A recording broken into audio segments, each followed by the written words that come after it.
Oi, pessoas! Bem-vindos à nossa sexta e penúltima leitura do livro A Divina Comédia, Inferno, de Dante Alighieri.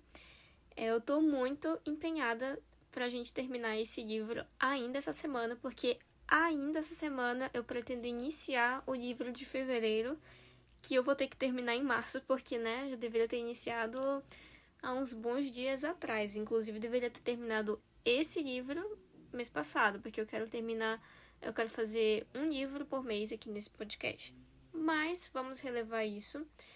E antes de iniciar a leitura, avisar vocês que, para quem estiver ouvindo pelo Spotify, não esquecer de seguir o podcast, avaliar o podcast aqui no Spotify. E se você estiver assistindo pelo YouTube, não esquecer de seguir o canal, deixar algum comentário, deixar um like e é isso. Vamos lá para o oitavo círculo, Malebolge, oitava Bolgia. Conselheiros do mal, Ulisses. Alegre-se, ó Florença, em sua fama cada vez maior. Você abre suas asas sobre a terra e o mar, e nas profundezas do inferno o seu nome se espalha. 5 cidadãos seus foram encontrados por mim entre os ladrões e cresceu minha vergonha. Por causa deles, você não alcançará nenhuma glória.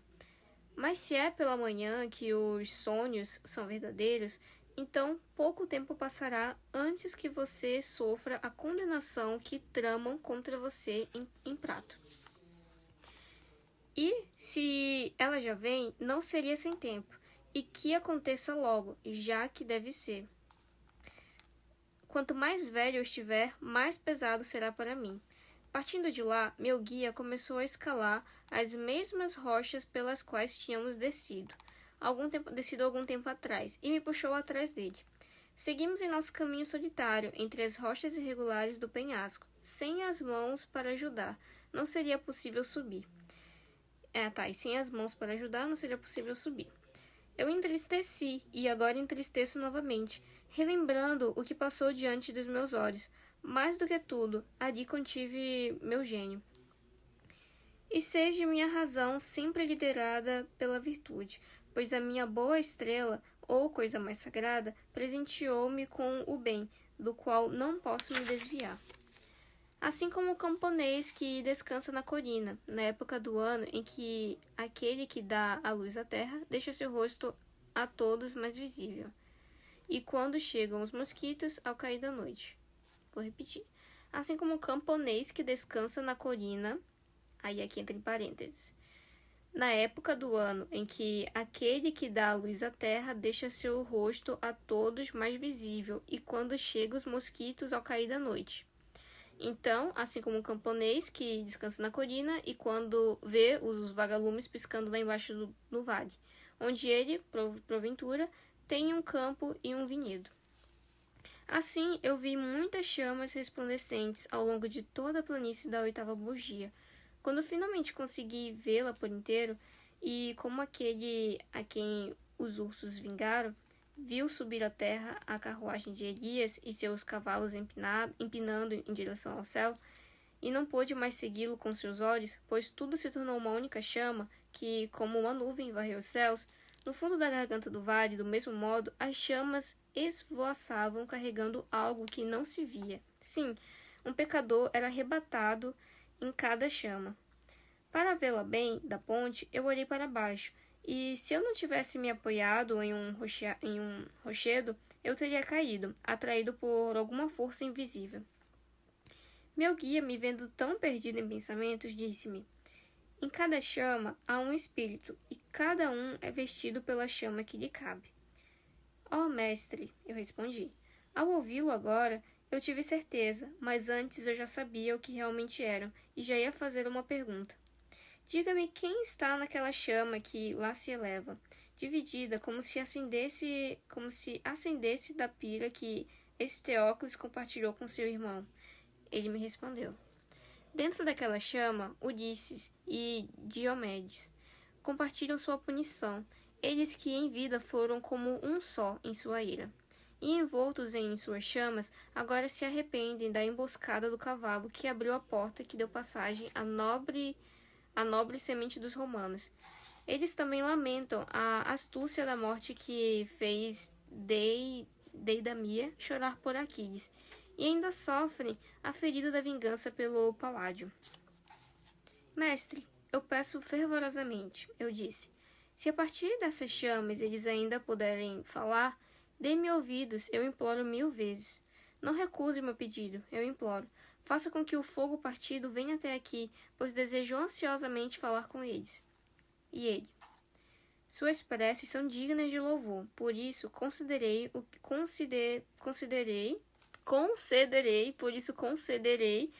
que você deseja. Mas tenha cuidado e contenha sua língua. Eu sei o que você quer saber. Deixe-me falar, pois eles, talvez, ouviriam com desprezo se você falasse com eles, visto que eram gregos. Assim que a chama chegou bem perto de nós, onde meu guia julgou ser um bom lugar para se fazer ouvir e conjurá-los a responder. Assim que a chama chegou bem perto de nós, onde meu guia julgou ser um bom lugar para se fazer ouvir e conjurá-los a responder, ele disse: vocês dois que estão juntos no mesmo fogo, se o que eu fiz merecer sua garantia, e se muito ou pouco estiverem em dívida comigo, pelos grandes versos que escrevi em vida, não se afastem, mas que um de vocês diga a ele onde se perdeu e finalmente encontrou a morte. A crista maior daquela chama antiga, murmurando, começou a oscilar e tremer, como se uma chama que bruxuleia, angustiada pelo vento. E então ela começou a oscilar para cima e para baixo, como uma língua que se move, e através da chama ouviu-se uma voz que respondeu em nossa direção. Quando eu me afastei para longe de Circe,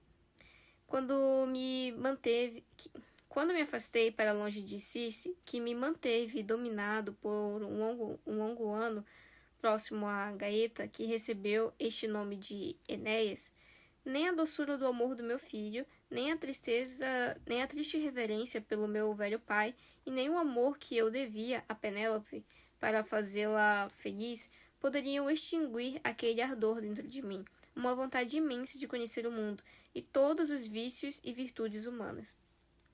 Então lancei-me àquele mar revolto e aberto, com apenas um navio e uma pequena tripulação, aqueles que nunca me abandonaram. E eu vi toda a orla marítima em ambas as mãos. Cheguei até a Espanha e vi Marrocos e a ilha de Sardenha, e todas as praias banhadas por essas águas. Eu e meus camaradas envelhecemos com o tempo, lentamente antes de chegarmos ao estreito, onde se erguiam os antigos pilares de Hércules, para sinalizar aos homens que não deveriam avançar, e Sevilha, que já havia ficado para trás à direita, e à esquerda já havia passado por Celta. Então eu disse a eles: irmãos, vocês que cruzaram 100.000 perigos até vencermos o oeste, neste curto tempo de vigília que nos resta, antes que nos falhem sentidos e fendem nossos dias, não se neguem a ter novas experiências e conhecer novos mundos despovoados além do sol. Considere de onde receberam a semente da vida. Vocês não nasceram para viver como selvagens, mas para perseguir a justiça e o conhecimento. Meus camaradas foram agitados com tanta ansiedade por este breve discurso que, no curso a seguir, nenhuma palavra de restrição poderia detê-los. Viramos nossa polpa para o lado onde a manhã raiava, e fizemos dos remos asas para nosso voo louco, sempre tendendo à esquerda, enquanto a nau avançava. Já víamos à noite todas as estrelas do outro polo, e sobre a planície daquele novo oceano, nossos céus familiares foram perdidos de vista.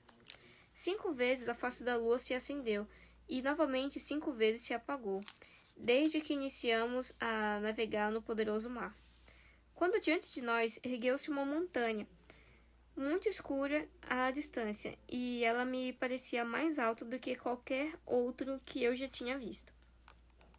Nós nos alegramos, mas logo entramos em desespero, pois veio uma grande onda no mundo recém-descoberto e martelou em nosso navio contra sua proa.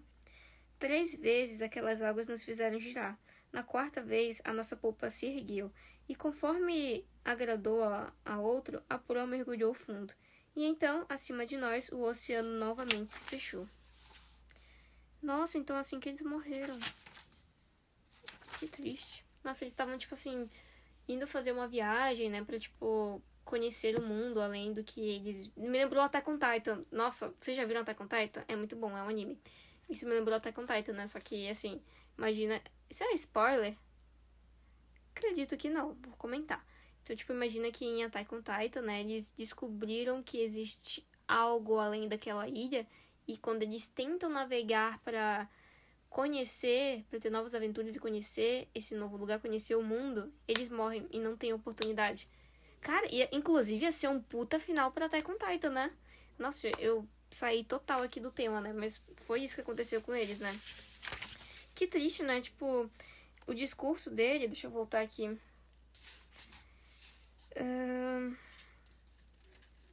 Deixa eu ver... Não se neguem a ter novas experiências e conhecer novos mundos despovoados além do sol. Considere de onde receberam a semente da vida. Vocês não nasceram para viver como selvagens, mas para perseguir a justiça e o conhecimento. E logo após isso eles morrem. Foda, né? Agora umas notas esclarecedoras. Aqui, quando o Dante perguntou quem eram aqueles 2 caras que estavam pegando fogo juntos, né? Ele comparou esses 2 caras com uma pessoa chamada Eteocles. E quem foi Eteocles, né? Vamos ver aqui, a nota número 8. Ele foi o filho de Édipo e Jocasta, irmão gêmeo de Polinices. Os 2 irmãos mataram um ao outro em uma disputa pelo trono de Tebas. Eles foram colocados na mesma pilha funerária, cuja chama se dividiu em 2. Uma imagem da discórdia que existira entre eles. Então ele estava comparando aqueles 2 caras que mandam no inferno com esse caso. E quem eram esses 2 caras, né? Era Ulisses e Diomedes. Os 2 gregos foram parceiros nos atos de sangue e astúcia durante o cerco de Troia. E realmente essa história, né, me lembrou a questão do cavalo de Troia. E quem justamente narra essa história da viagem, né, no oceano foi o Ulisses. Canto 27. 8º círculo. Malebolge. 8ª Bolgia. Conselheiros do Mal. Guido de Montefeltro. Agora, tendo ficado ereta e silenciosa, a chama não tinha mais nada a dizer e nos deixava. O gentil poeta consentiu e seguimos em frente. E então nossos olhos se voltaram para outra chama, que apareceu atrás de nós no caminho, emitindo sons confusos que crepitavam de seu topo. Como o touro siciliano, que mugiu pela primeira vez com os lamentos, e isso foi justo, do próprio homem que o havia construído, a chama rugia com os uivos da criatura torturada, e assim como aquele touro de latão, ela parecia ser trespassada por uma grande dor. Então, desejando uma abertura pela qual passar através da chama, se revolvia a própria fala. A linguagem lamentável que em dor se convertia. Nossa, deve ser tenebroso. Mas quando as palavras finalmente conseguiram alcançar o topo, enquanto a chama balançava, a voz abriu passagem e então pôde se articular. E ouvimos: ó alma que dirigiu aquelas 2 sombras, estas palavras proferidas no dialeto lombardo. Afastem-se de vocês, nada mais peço. Afastem-se de vocês nada mais peço. Embora eu tenha chegado um pouco tarde, peço que não se aborreça e fale comigo, ainda que, como você vê, eu esteja queimando. Se você caiu neste mundo sem luz, vindo daquela doce terra latina de onde trago toda a minha culpa, diga-me, a Romagna está em paz? Foi lá que eu nasci, na terra da montanha, entre Urbindo e as nascentes do rio Tibre. Eu ainda me empenhava em ouvi-lo, quando o meu guia me tocou na lateral e ordenou: fale você, porque ele é italiano. No que, inclusive, naquele outro lá, quem falou foi o guia, porque o pessoal era grego, né? E aqui, como ele é italiano, aí pediu pro Dante falar com ele. No que, sem demora, eu respondi, pois meu discurso já estava preparado. Ó alma, que aqui embaixo permanece oculta. As guerras nunca pouparam a sua Romagna, e sempre houve raiva em seus corações tiranos. Mas quando eu a deixei, não havia nenhum conflito. Ravenna permanece como está há muitos anos. A águia de polenta ainda protege suas heranças. E a Servia, essa é uma cidade, Servia, também é recoberta por suas asas. E aquela triste cidade, que sofreu tanto e um dia amontoou pilhas sangrentas de franceses, agora se encontra novamente sob as garras verdes. Os mastins e Verrucho, o jovem e o velho, que trouxeram para Montagna um grande mal, ainda têm subjugado o povo com suas presas. As cidades banhadas pelo Lamone e o Santerno são governadas pelos leões vestidos de branco, que mudam de partido como o verão muda para o inverno. E aquele que é banhado pelas águas de Sávio, estabelecida entre a montanha e a planície, vive ora em liberdade, ora sob tirania. Agora diga-me quem você é de bom grado. Não seja mais orgulhoso do que os outros, se deseja que seu nome permaneça ilustre na terra. O fogo gemeu à sua própria maneira, então o topo da chama pontiaguda balançou, para lá e para cá, e soprou como uma brisa. Se minha resposta fosse dada a alguém que deve retornar à terra, esta chama deveria se calar imediatamente. Mas como nunca escapou alguém vivo deste lugar, se tudo que eu ouço for verdade, eu daria uma resposta sem temer a desonra. Eu fui um guerreiro e depois um franciscano. Pensei que isso me ajudaria a limpar minha mancha e, com certeza, eu ainda teria essa esperança, se o grande sacerdote, maldito seja, não tivesse me induzido a recair em meu pecado. E quero deixar claro por que e como. Enquanto eu ainda era feito de ossos e de carne, dados por minha mãe, todas as minhas ações não eram as de um leão, mas de uma raposa. Eu conhecia cada artimanha e de cada caminho oculto, eu sabia o segredo. E operava com tanta habilidade que até nos confins da terra eu era conhecido. Quando percebi que já havia alcançado o tempo da vida que cabia a cada um para dobrar suas velas e recolher suas cordas, passei a lamentar os atos que fiz com prazer. Contrito e retraído, me tornei religioso, e então, ai, pobre de mim, tranquilo eu vivera. Mas o novo príncipe dos fariseus, tendo declarado uma grande guerra, não contra os sarracenos, nem contra os judeus, pois todos os seus inimigos eram cristãos, e nenhum deles estivera no cerco de Acre, nem traficara nos domínios do sultão. Não demonstrou zelo pelo seu alto cargo, nem pelas suas ordens sagradas, e tampouco pelo cordão que me cingia. Assim como Constantino mandou vir Silvestre do Monte Sorate para curar sua lepra, eu fui assim chamado por este homem, para curá-lo de sua soberba forte. Ele pediu meu conselho, mas fiquei mudo, pois suas palavras pareciam delírios de um bêbado. Ele então disse: não tenha medo em seu coração, pois de antemão eu te absolvo, mas, por favor, ensine-me como derribar por terra e castelo de Palestrina. Eu abro o céu, como você bem sabe, e o fecho à vontade, porque são gêmeas as chaves que meu predecessor não foi digno de suportar. Então, seu grande raciocínio me venceu, mas ficar em silêncio parecia ser o pior, então respondi: Pai, uma vez que me absolves deste grande pecado em que eu caio, uma grande promessa e uma pequena ação te farão triunfar. do alto elevado de teu trono.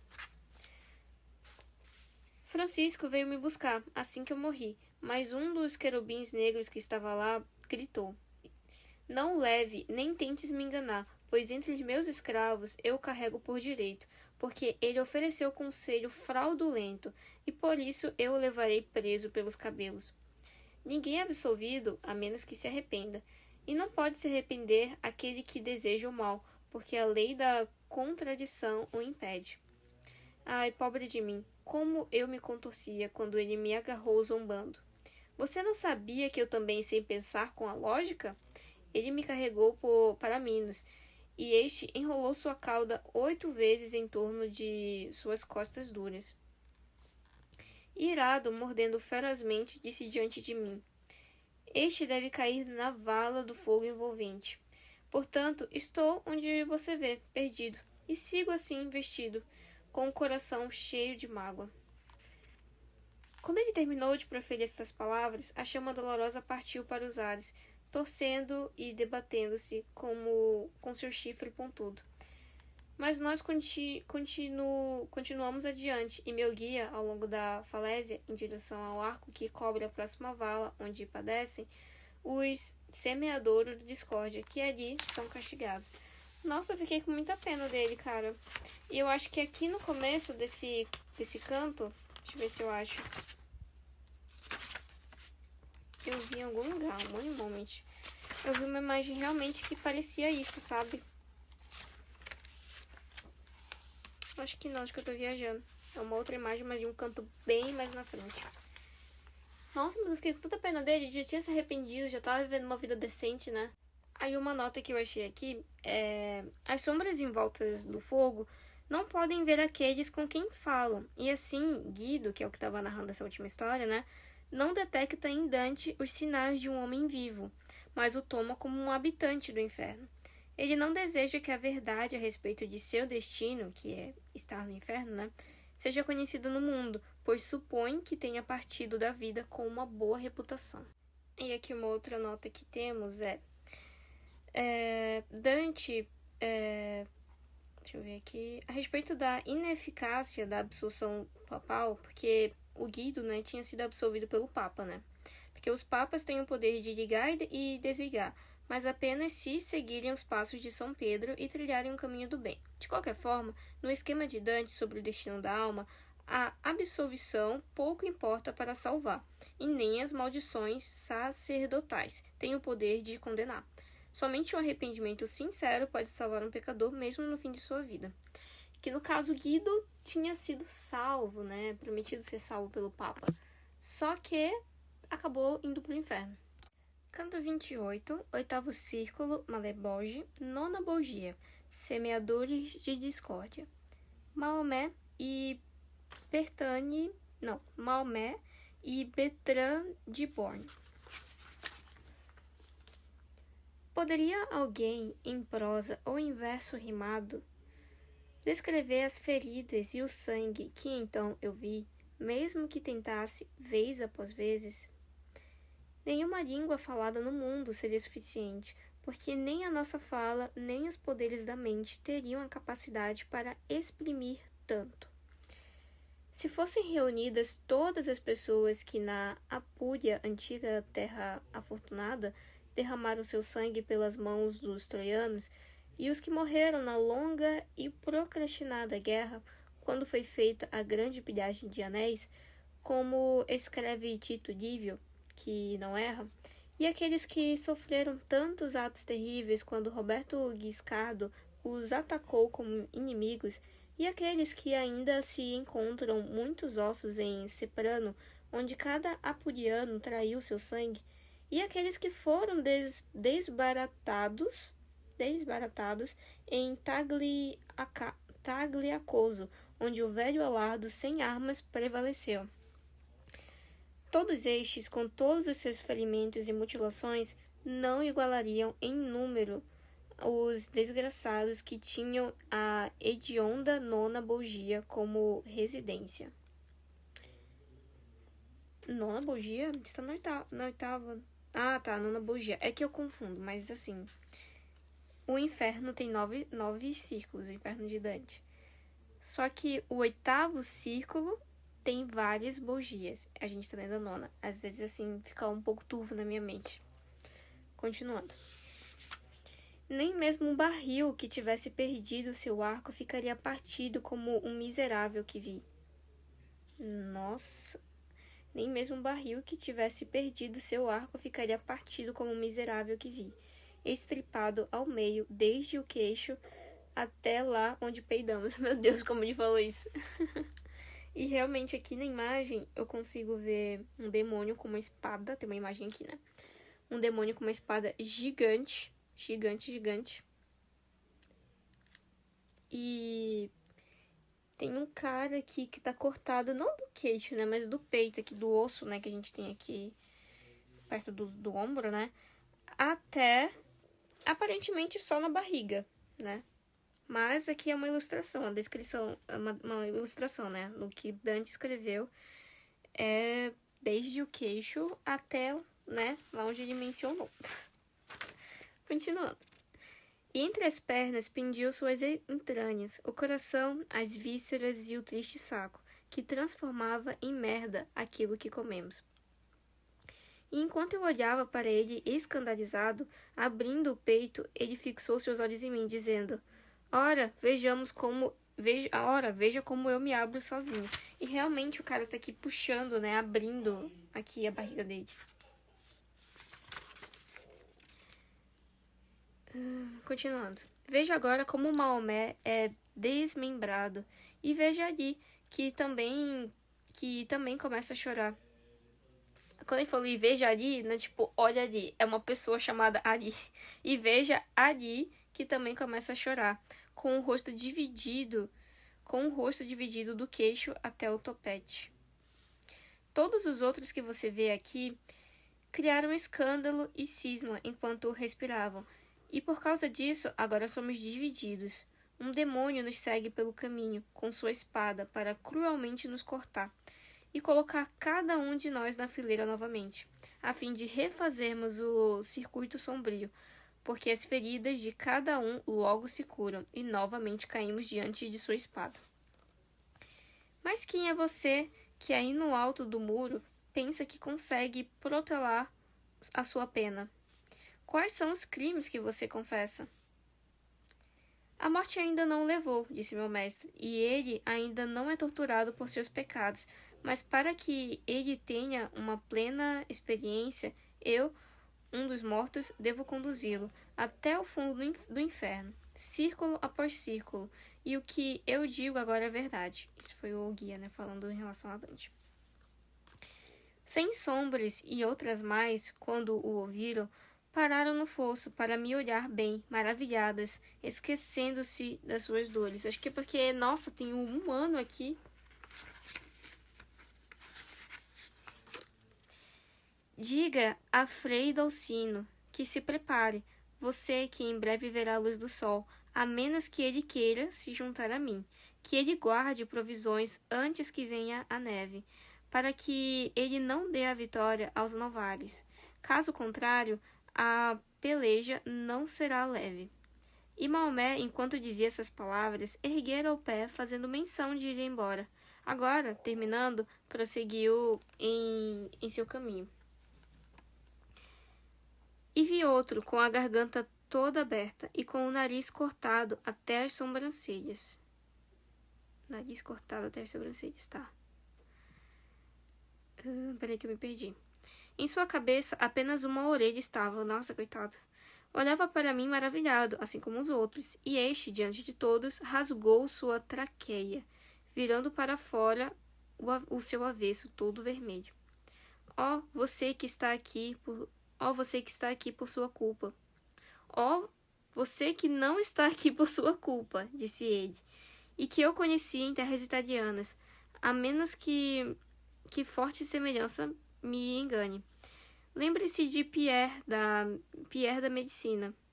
Se um dia você revisitar a doce planície que vai das encostas de Vercelli até Marcabó, e diga aos dois mais dignos de Fano, Messer Guido e Messer Angiolello, que se as visões daqui não forem em vão, eles serão jogados ao mar em grilhões e algemas, e se afogarão ali perto de Católica, condenados pela traição de um tirano feroz, entre Maiorca e a costa de Chipre.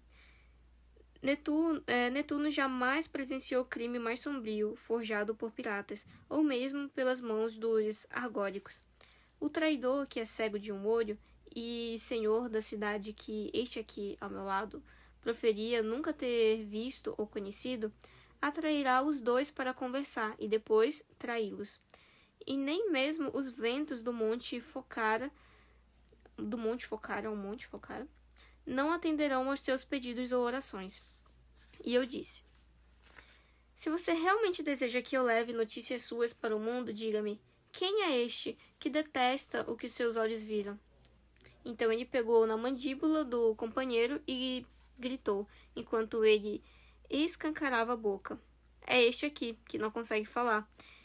Este banido, este pária, aconselhou César, insistindo para que ele seguisse em frente, pois haveria maiores danos se ele hesitasse.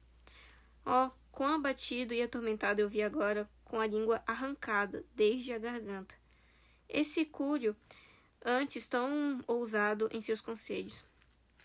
Outro, com ambas as mãos cortadas, ergueu seus cotos bem altos pelo ar escuro, de modo que manchou todo o seu rosto de sangue, e disse: lembre-se também de Mosca, aquele que disse: ai de mim, uma vez feito, está feito, e que foi a semente do mal para todos na Toscana.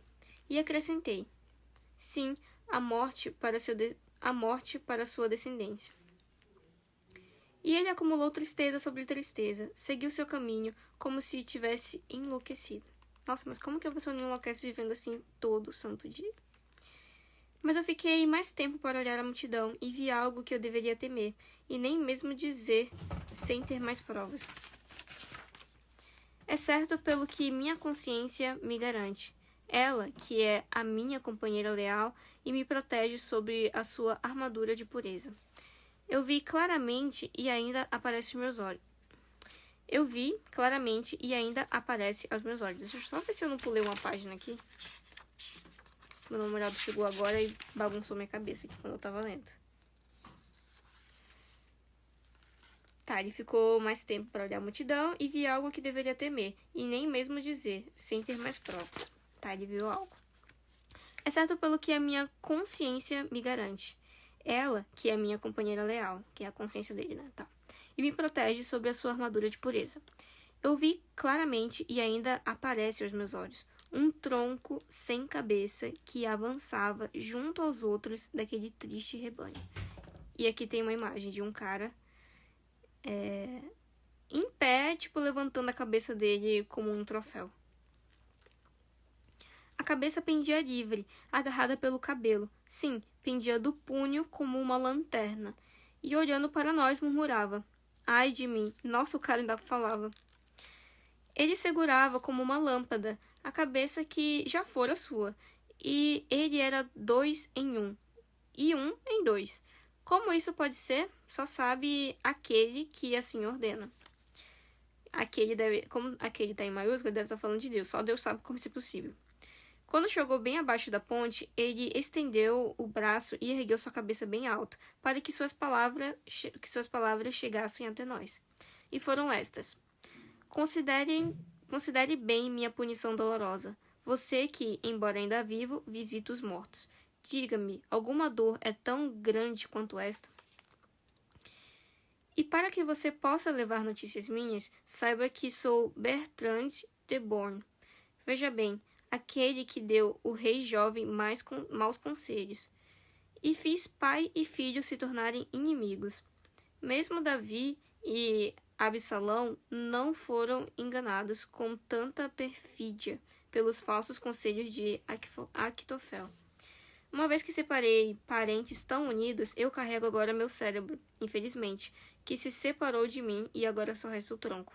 E assim eu provo a lei do retorno e a dor pela dor. Cara, que maluco, né? Tipo assim, as ideias dele de conselhos vinham da cabeça dele, né? E por ele estar entregando maus conselhos, eu não sei se de propósito, eu acredito que tem que dar um mau conselho de propósito pra estar nessa bugia. E por conta disso, a cabeça dele, que é a origem das ideias, é a origem dos conselhos, foi removida dele. Nossa, que louco, né? Agora, algumas notas que eu achei interessante aqui. Tem uma parte, tem um trecho aqui que assim, o Dante fez uma comparação. E disse, lembre-se também do Mosca, aquele que disse, uma vez feito, está feito, e que foi a semente do mal para todos na Toscana. Tem uma nota bem interessante sobre ele, que eu estou 100% a favor de Mosca, pelo que eu li aqui, né? Em 1215, um jovem da família florentina dos Buondelmonte desonrou uma filha dos Amidei. Quando estes se reuniram com seus amigos para tramar uma vingança por esse insulto, um deles, né, o Mosca, da família Uberti ou Lamberti, deu sua opinião com o provérbio: uma vez feito, está feito. A sugestão foi aprovada. Na manhã de Páscoa seguinte, quando o jovem Buondelmonte, que é o que cometeu aquele crime com uma das garotas, né, uma das filhas do Amidei, esse jovem, montado em um corcel branco e vestido de branco, atravessava a ponte Vétio, e ele foi arrastado ao chão e cruelmente morto. Todas as grandes famílias florentinas tomaram partido na disputa, que logo se transformou na guerra civil entre florentinos e gilbefinos. Então, pelo que eu entendi, ele falou, vamos fazer uma vingança, e esse conselho, né, de se vingar, aqui ele menciona, né, que na analogia são punidos semeadores de discórdia. Então, por ele semear essa discórdia, ele tá aí. Porque, de acordo com a tomada de decisão dele, né, fez com que várias guerras existissem. E é tipo um efeito borboleta, né? A ação dele gerou tudo isso. Tem uma outra aqui também que fala sobre Maomé. Deixa eu ver se eu acho. Tá aqui. Dante trata Maomé, o fundador de uma nova religião, como um mero cismático e semeador de discórdias. Ele se apoia ao fato de que Maomé e seus seguidores arrebanharam grande parte da cristandade e por isso o profeta é mutilado em um grau mais doloroso do que os outros pecadores. Aquele Bertrand de Le Borgne, que é mencionado por Dante em seu trabalho, aqui no seu trabalho, como um poeta dos feitos bélgicos. Ele era um nobre gascão que utilizava seu dom poético para provocar conflitos. Então, por isso que ele estava aí nesse círculo do inferno também. Vamos para o canto 24. Oitavo círculo, Maleboge, nona bogia, semeadores de discórdia, décima bogia, falsificadores e caluniadores. Então, vamos falar de duas bogias aqui. Ainda dos semeadores de discórdia e, em seguida, falsificadores e caluniadores. Deixa eu só ver aqui a parte das citações para já deixar separado. As muitas almas e as pragas de diversos tipos deixaram meus olhos tão embargados que eu tinha a visão turva de tanto chorar. Mas Virgílio me disse: por que olha tanto assim? Por que sua visão ainda se demora lá embaixo, nessa multidão de sombras tristes e mutiladas? Você não se portou assim nas outras bogias. Pense bem, se espera contar todos que estão aqui, saiba que o vale circunda 22.000 milhas. A lua já se encontra sobre nossos pés, e o tempo que nos foi decretado já é pouco. Outra coisa ainda devem se mostrar aos seus olhos. E logo respondi: mestre, se tivesse prestado atenção ao que eu observava tão entristecido, teria concordado em ficarmos aqui um pouco mais.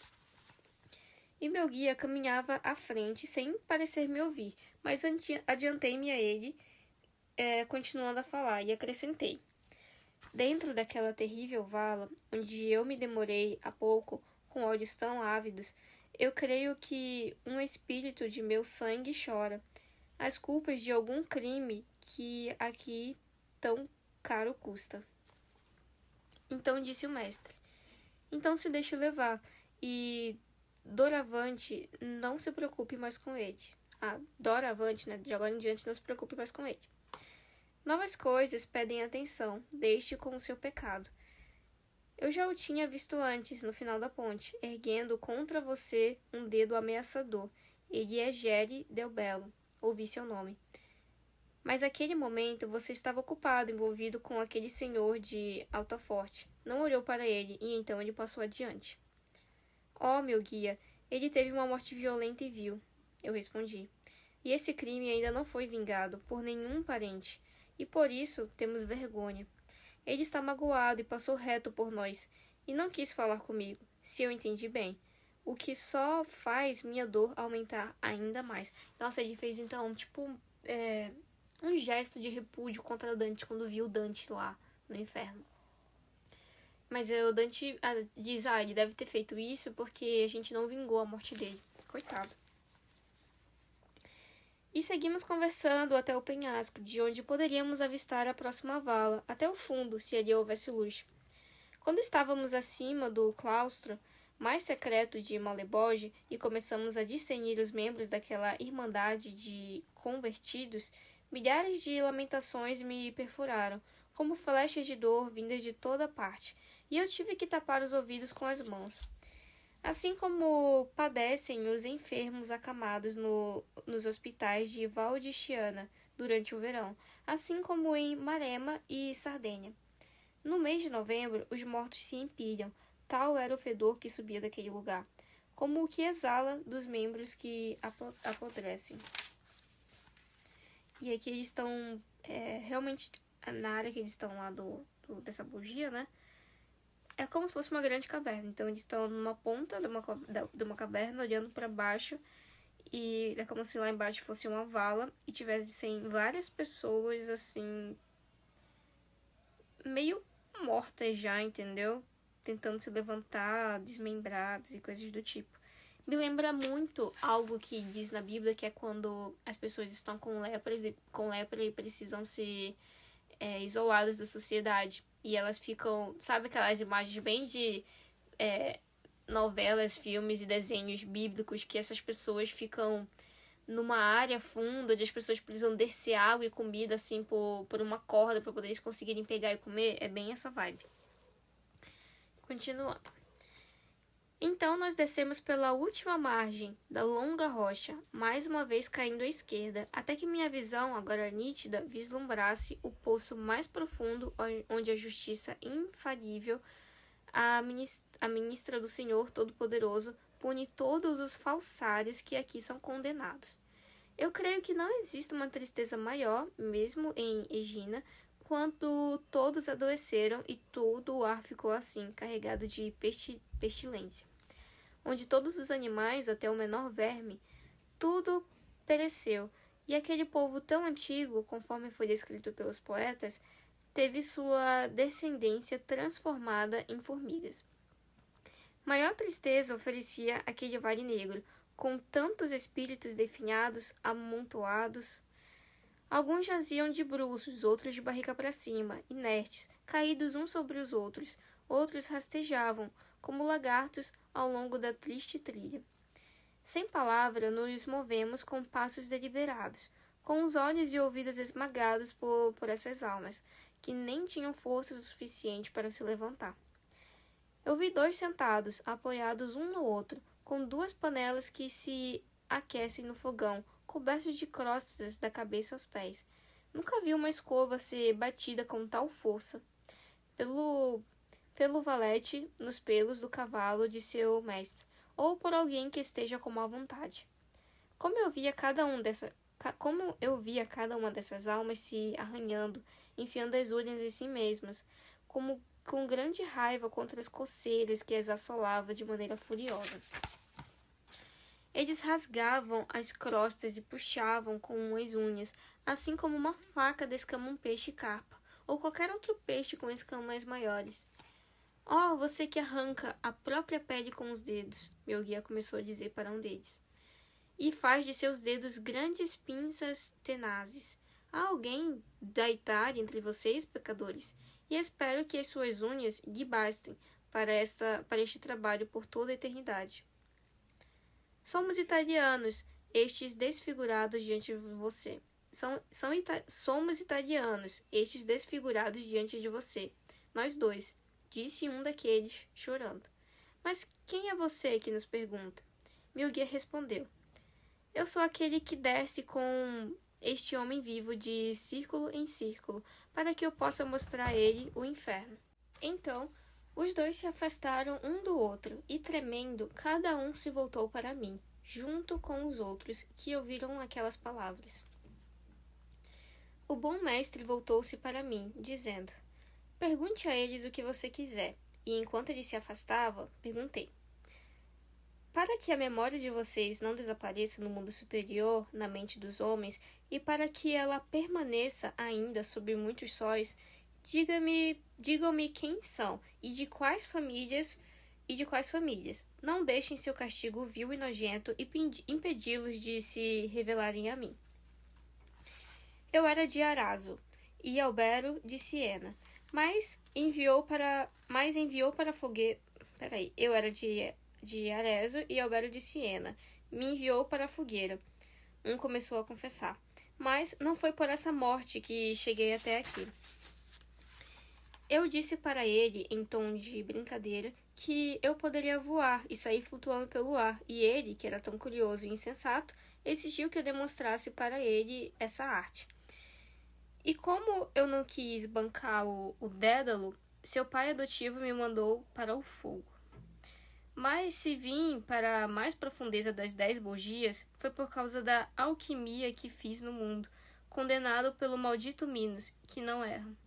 E eu perguntei para o poeta. Já houve neste mundo... Acho que é o Dante falando, né? O Dante perguntou ao poeta. Já houve neste mundo pessoas tão cheias de vaidade como os cianeses? Nem os franceses a eles se comparecem. E, peraí, que eu me buguei. Quem perguntou ao poeta? Que condenado pelos malditos minos que não erra. Aí aqui o primeiro cara, né, que tava confessando, terminou de falar. E aqui narra. E eu perguntei para o poeta. Aí outra pessoa narrando, né? Essa pessoa que fez a pergunta. Já houve neste mundo pessoas tão cheias de vaidade como os cianeses? Nem os franceses e eles se comparam. Então o outro leproso, ao me ouvir, me disse estas palavras. É certo os Strica, que conduziam suas despesas com temperança, e Nicolau, que tornou essa família rica, sendo os primeiros na exploração de cravo e de jardins onde essa semente fica. E nem falemos da sociedade amaldiçoada de Dascia, que esbanjou vinhas e bosques, e de Abagliato, que foi seu mestre em inteligência. E para que você saiba quem sou, já que partilhamos o ódio contra os cianeses, abra bem os seus olhos para que meu rosto você possa conhecer. Sim, você verá que eu sou a sombra de Capochio, que forjou metais falsos por meio da alquimia, e você deve se lembrar, se eu bem supor, como eu fui um bom macaco imitador da natureza. Então quem tinha perguntado, né? E eu perguntei ao poeta, foi o Dante que perguntou. Agora algumas notas. Lembra que Dante falou aqui na Borgia anterior, na oitava ou era nona? Oitava, né? Ele... Deixa eu só confirmar. Vamos confirmar. 10ª Borgia, então foi na nona. Na nona Borgia ele falou que viu um parente dele. Esse parente é o Guerre del Bello, né? Que ele é primo em primeiro grau do pai de Dante. Então, foi essa pessoa que ele viu lá no inferno. Agora, outra menção aqui que eu achei super interessante Tá, aqui. Deixa eu confirmar se é aqui mesmo. Tá. Este arétino é grifólino, queimado em Florença, ou Siena, sobre acusação de heresia. Alberto de Siena era um parente ou filho natural do bispo de Siena. Então, ele tinha falado que ele era como... que ele tinha asas, algo assim, né? Que ele podia voar. E ele foi falar isso pra uma pessoa, né? Mas só que essa pessoa era o filho do bispo de Siena. Então, o bispo condenou ele como heresia, né? Que ele é contra a igreja. E ele falou isso, né? Assim, pensando no Dédalo, que foi um grande inventor da Grécia. Seu filho Ícaro escapou do labirinto de Creta com asas que construiu e depois se perdeu. Então ele falou pensando nisso, era para ser uma brincadeira e acabou morrendo por brincar. E vamos agora para o canto de número 30, oitavo círculo, Malebolge, 10ª bogia, falsificadores e caluniadores. Se eu não me engano, deixa eu confirmar, eu acho que essa é a última bogia. Deixa eu só ver um spoiler aqui de qual que vai ser o próximo capítulo.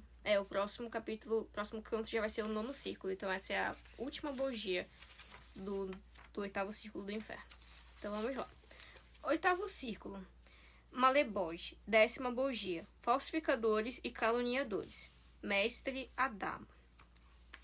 Quando Juno ficou enfurecido de ciúme por causa de Semele contra todo o sangue de Tebas, como nos foi contado por muitas fadas, e quando Atamante ficou tão enlouquecido que, vendo sua esposa com os 2 filhos segurando um deles em cada mão, ele gritou: "Estendam as redes para que eu possa laçar a leoa com os filhotes na armadilha."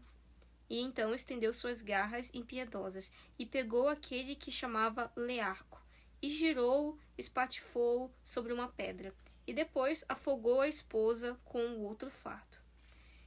E quando a sorte tinha por fim se voltado contra o orgulho dos troianos, agora humilhados com o seu monarca e reino igualmente desfeitos, e quando a triste Hércube, miserável e cativa, lamentava sobre o corpo de Polixena, e viu na praia jazer seu querido Poliodoro, e toda a costa do mar pôde ouvir seu lamento.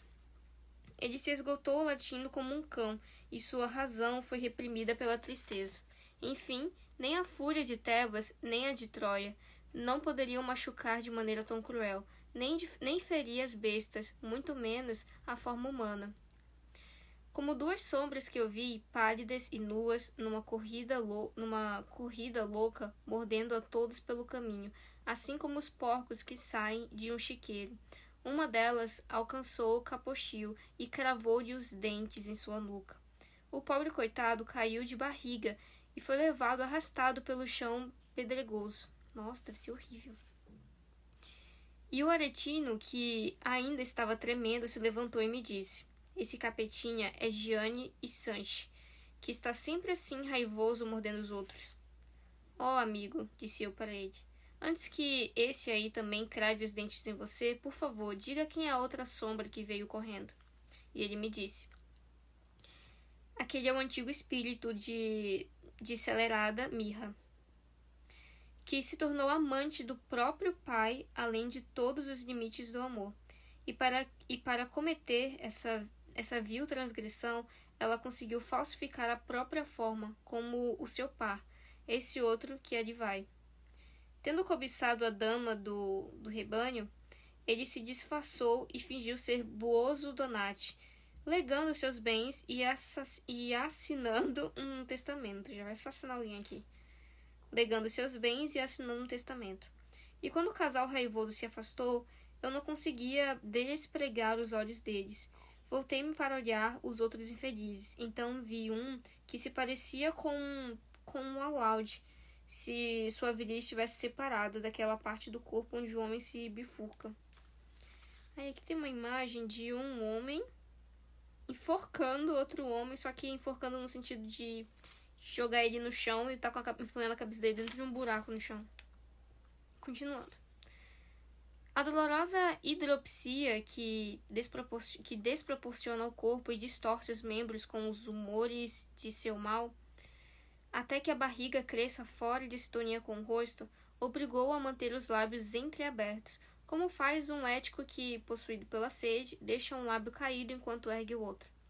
Ó vocês que por nenhum castigo são angustiados, e não entende por que, neste mundo de sofrimento, ele disse, repetindo: "Ó vocês, por nenhum castigo são angustiados, e não entendo por que, neste mundo de sofrimento."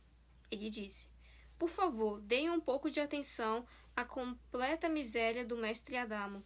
Em vida, gozei à vontade tudo o que desejei, e agora, ai de mim, clamo por uma gota de água fresca."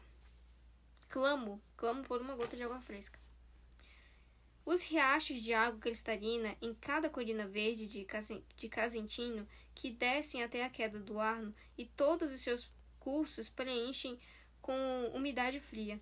Sempre, como em um sonho, vejo todos eles, porque a visão deles me castiga mais do que esta doença que vai comprimindo meu rosto. E aqui realmente tem a imagem de Dante e o Virgílio olhando para um homem que está de costas, olhando para a parede, todo encolhido, sentado e encolhido. A justiça que me castiga de forma tão dolorosa pode encontrar motivo no lugar onde pequei, e fez aumentar os suspiros que agora deploro.